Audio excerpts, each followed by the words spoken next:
Movie की starting में हमें एक लड़की को दिखाया जाता है जिसका नाम इंडिया स्टॉकर था, जो अपने घर के बैकग्राउंड में खेल रही है। खेलते खेलते वो एक पेड़ पर चढ़ी जहां उसे एक गिफ्ट बॉक्स मिला। आज उसका 18th बर्थडे है। जब वो बॉक्स खोल के देखती है तो उसमें एक चाबी थी, जबकि उसके फादर हर बार पेयर शूज देते थे। देखते ही देखते खुशी का माहौल गम में बदल जाता है जब ये पता चला कि उसके फादर की कार एक्सीडेंट में डेथ हो गई। इंडिया अपने फादर रिचर्ड के डेथ के बाद में काफी अपसेट हो गई, क्योंकि इंडिया अपने फादर के काफी क्लोज थी। वो उसके फादर कम दोस्त ज्यादा थे। इंडिया के फादर का फ्यूनरल दिखाया गया, जहाँ पर इंडिया का अंकल चार्ली भी आया, लेकिन इंडिया और उसकी मदर एवलिन चार्ली के बारे में कुछ नहीं जानती, क्योंकि वो अपनी लाइफ में घूमने में ही स्पेंड करता है। पर यूँ अचानक से लौट आना इंडिया को यूँ ठीक न लगा। एवलिन इंडिया को चार्ली से इंट्रोड्यूस करवाती है, पर वो वहाँ से चली जाती है। उनकी घर की मेट मार्गरेट चार्ली को देखकर हैरान थी। चार्ली की नजर इंडिया पर ही थी। वो पीछे पीछे उसके पास आकर उससे बात करने की कोशिश करता है,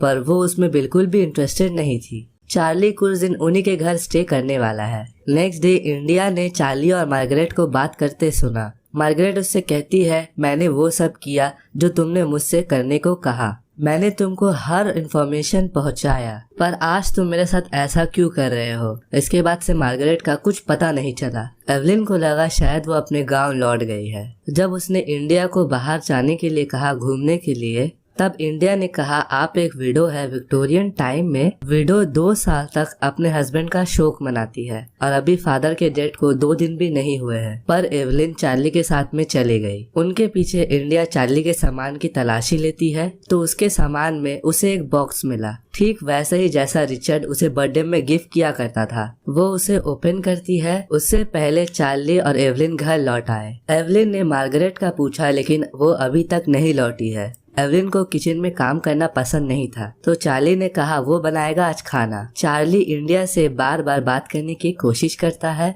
लेकिन वो उसमें बिल्कुल भी इंटरेस्टेड नहीं थी। वो उसे बिल्कुल भाव नहीं देती। अब तीनों साथ में डिनर करते हैं, तो इंडिया ने पूछा आपने मुझे अंकल चार्ली के बारे पहले कुछ क्यों नहीं बताया। एवलिन ने कहा मुझे भी कुछ ज्यादा पता नहीं था। चार्ली ने इंडिया को ड्रिंक ऑफर की और फ्रेंडशिप का कहा। वो ड्रिंक तो पी लेती है, लेकिन उसने कहा कि उसे कोई भी दोस्त की जरूरत नहीं। जब इंडिया स्कूल से बाहर निकली तो उसने देखा चार्ली उसे रिसीव करने आया है, लेकिन वो उसके साथ नहीं आई, जबकि उसकी क्लासमेट उसे देखकर पागल हो रही थी। एवलिन भी अब ड्रिंक करने लगी थी। वही चार्ली भी इंडिया के करीब आने का हर कोशिश करता है, लेकिन इंडिया उसे बात तक नहीं करती। एक दिन इंडिया ने एवलिन और चार्ली को एक साथ देखा। उन दोनों को साथ में देखकर उसे गुस्सा आया। एक दिन उनके घर आंट गुएन आई। एवलिन उससे पूछती है कि वो कब तक रुकने वाली है। गुएन ने कहा वैसे तो वो 1-2 दिन में लौटने वाली थी, लेकिन शायद अब मुझे ज्यादा दिन रुकना होगा। चार्ली को देखकर आंट ने एवलिन से अकेले में बात करने को कहा,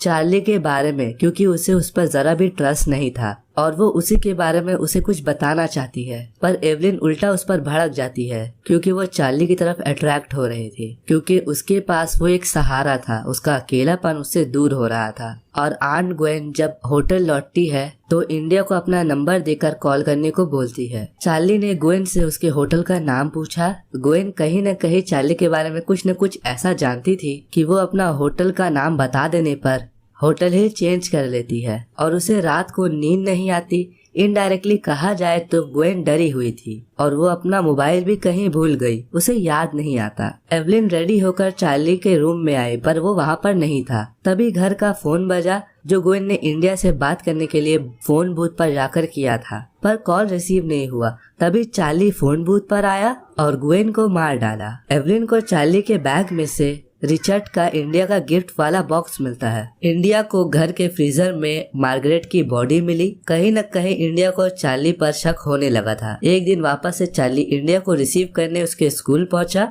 उसे देख करके इंडिया अपना रास्ता बदल लेती है और वो दूसरे रास्ते से जाती है, जहाँ पर कुछ लड़के उसे परेशान करते हैं। तभी वहाँ एक लड़का उसकी मदर एवलिन और चार्ली के अफेयर को लेकर बोलने लगा, तो इंडिया ऑलरेडी चार्ली के नाम से भड़की थी, तो वो लड़की को पेंसिल घुसा देती है। तभी वहाँ विप नाम का लड़का आकर उन सब बदमाश लड़कों को वहाँ से भगा देता है। घर पर इंडिया पियानो बजाती है, जहाँ वो अकेली थी, तो चार्ली उसके पास आकर के बैठ जाता है और पियानो बजाने लगा। और पियानो बजाते बजाते वो उसे टच करने लगा और उसके क्लोज आने की कोशिश करता है। उस दौरान हम देखते हैं कि इंडिया भी काफी एक्साइटेड हो जाती है, तो चार्ली अब वहाँ से उठकर चला जाता है। रात को इंडिया ने देखा एवलिन और चार्ली डांस करते करते काफी क्लोज आ रहे थे। दोनों को इतना करीब देखकर इंडिया वहां से चली गई। चार्ली भी उसे देख लेता है। इंडिया को विप मिला। उसने इंडिया को रेस्टोरेंट चलने को बोला, पर इंडिया उसे पार्क में लेकर गई। वहां वो उससे बात करते करते उसके क्लोज आई और उसे किस करने लगी और किस करते हुए वो उसे बाइट कर लेती है। लेकिन विप को गुस्सा नहीं आया।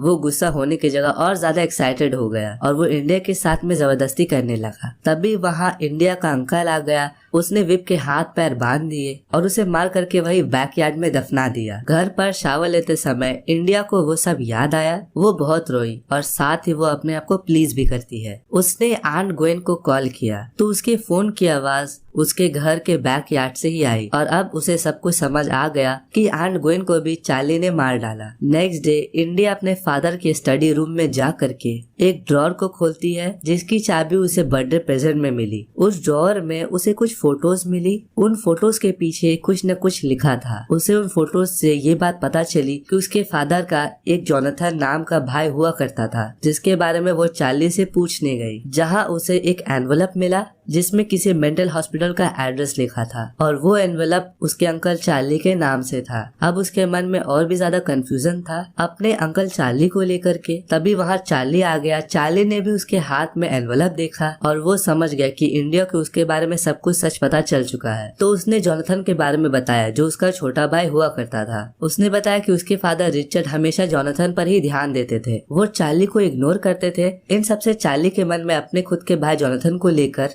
उसके मन में इतनी नफरत बढ़ गई कि उसने अपने खुद के भाई जोनाथन को ही खेल खेल में जिंदा दफना दिया, जिसके लिए उसे मेंटल हॉस्पिटल भेज दिया गया और उसने इंडिया को लेटर भेजे। लेकिन उसके फादर रिचर्ड ने उस तक पहुंचने नहीं दिए। और जिस दिन तुम्हारा 18 बर्थडे था मैं तुमसे मिलना चाहता था, पर तुम्हारे फादर रिचर्ड ने ऐसा होने नहीं दिया। वो नहीं चाहते थे कि मैं तुमसे मिलूं, तो मैंने उसे भी मार डाला। फिर इंडिया ने पूछा कि तुम यहाँ क्यों आए। चार्ली ने कहा मैं बस तुम्हारा 18 का होने का वेट कर रहा था ताकि वो उसे अपने साथ ले जा सके। मतलब कि वो उसे बचपन से प्यार करता था और आज वो उसे प्रपोज भी करता है। वो उसे बर्थडे प्रेजेंट देता है, हाई हील सैंडल। मतलब कि वो शूज भी चार्ली भेजा करता था, ना कि उसके फादर। तभी वहाँ पर विप के बारे में पूछताछ करने वहाँ ऑफिसर आए, पर इंडिया सब कुछ संभाल लेती है और वो चार्ली को बचा लेती है। और अब चार्ली न्यूयॉर्क शिफ्ट होने को बोलता है। इंडिया भी रेडी थी। वो दोनों क्लोज आते हैं। वो इस समय काफी क्लोज थे तो इंडिया उन्हें देख लेती है और उन्हें इतना क्लोज देखकर वो पूरी तरह से डिस्टर्ब हो जाती है और वो बहुत कुछ जला देती है।